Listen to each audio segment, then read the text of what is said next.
Today on Artist Arms, we're going to be comparing one of the most popular pistol safes off Amazon that's manufactured in China against one of the most popular pistol safes manufactured in America. And we're going to see just how these two stack up.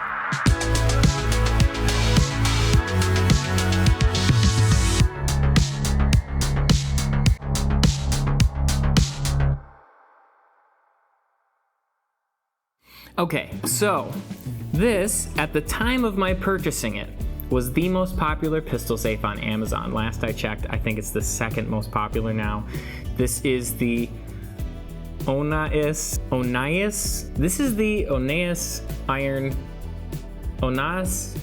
This is the Oni-chan Iron SE gun safe off Amazon. It offers both a combination unlocking feature, a biometric unlocking feature, as well as key entry for this pistol safe. This is the Stopbox Pro, and there's only one way to access this, which is going to be through a mechanical locking system using these buttons along the top and this button along the side. This safe right here is made out of an alloy steel, and I have no idea whether that's good or bad because I'm just an artsy boy. The Stopbox Pro here is made out of a glass reinforced polycarbonate, and once again, I have no idea what any of this means, but it sounds more impressive. Because this Amazon safe offers both a combination and a biometric keypad here, it does need AA batteries to run unless you're just going to be using the key entry for the safe. Now on the other hand, because the Stopbox Pro is just fully mechanical, there's no batteries that you will ever need to operate and use this.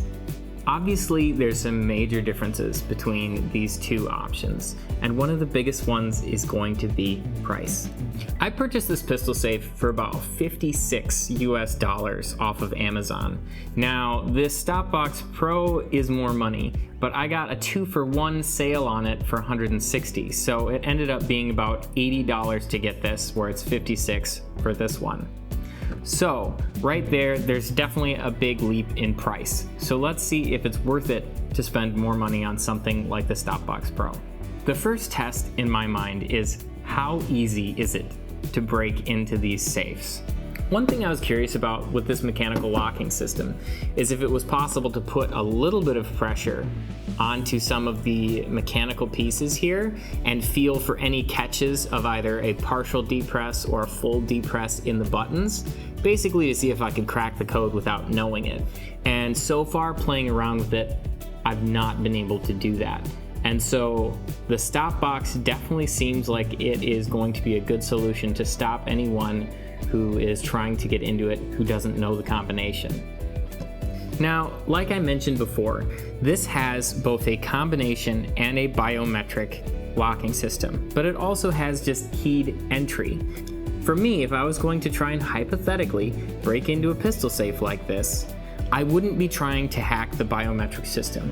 That's just absurd. There's so many easier ways to try and get into something like this. I'm not going to be looking at what their fingerprints are on these buttons.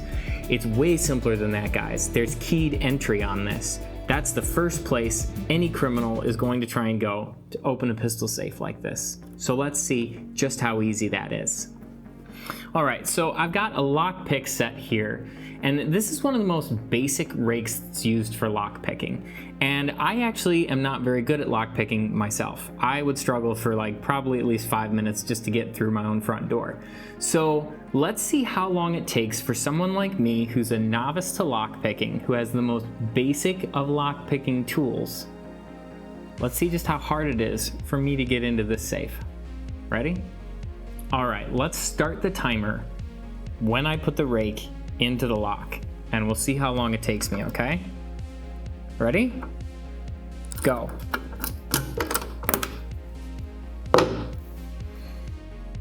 As you can see, did not take long. In fact, when I held up this rake against the key for the safe, they're almost identical with their grooves. Who would design a key for a safe that's almost the same as the most common rake in a lockpick set? Now, some criminals aren't going to be smart enough to have a lockpick set and actually try something like I just did. Some people are just going to throw the safe at the ground and see if it breaks open on impact. Now, the Stopbox Pro is tested, I think they drop test up to 35 feet, which is pretty crazy. So I'm pretty sure that this one's gonna be just fine, though we're still gonna drop it.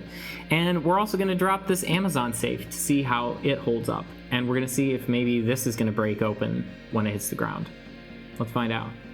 All right, guys, we are down in my garage. I've got a dummy gun in here so that if anything falls out, we're gonna see it right away and it's gonna be very noticeable. I'm just gonna chuck this at the ground and see what happens.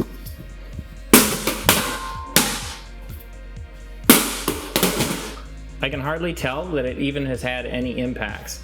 There's like maybe the tiniest mark on this corner, if it'll focus.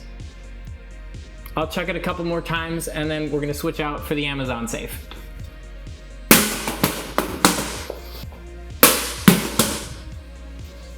I forgot the key, so I'm just gonna open it again with the lockpick. Now I've got the dummy gun in the Amazon safe, and we're gonna toss this around and see what happens.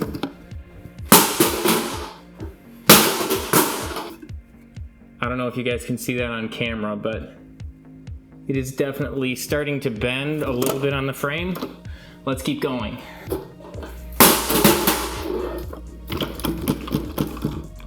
The batteries in the battery compartment opened up and those are just flying around. So I'm gonna take those out. I'm gonna keep the dummy gun in. I can definitely tell that there's some bending in the frame, but we're gonna keep going. If I can, okay, I was able to get it closed again. Now we're gonna keep going and we're gonna see how much more it can take.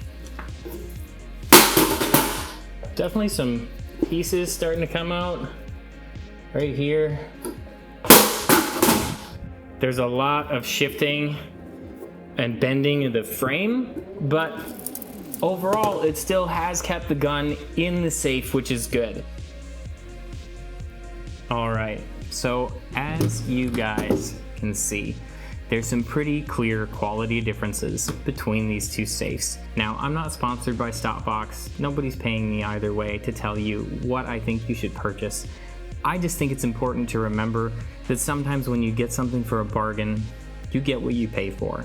And locks like this are really only meant to stop honest people. If someone really wanted to break into this safe, it's not gonna be difficult. So these are things to remember when you go to purchase a pistol safe for your own home. Make sure that you are buying something that is quality, that is going to keep it secure.